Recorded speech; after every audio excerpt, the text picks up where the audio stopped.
Jezdíme na výlety, začalo to před lety. Dost nás to baví, prej je to zdraví, štelovat na buzole a zimuty. Bloudíme hodně málo, co by za zmínku stálo.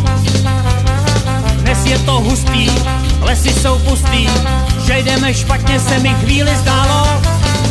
Všechno nebude tak, jako jsme si přáli, les divně hučí, bohyně kálí, věk se nám krátí, plány se hroutí, jediná naše mapa ve vlhku se kroutí. Já z toho nemám dobrý pocit, bojím se lesem chodit v noci.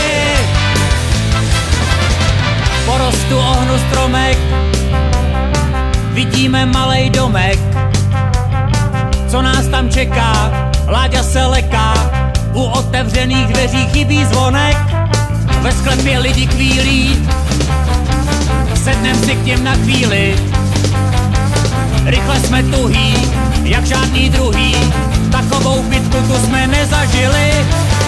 Všechno nebude tak, jako jsme si přáli, les divně hučí, bohyně kálí, věk se nám vrátí, plány se hroutí, jediná naše mapa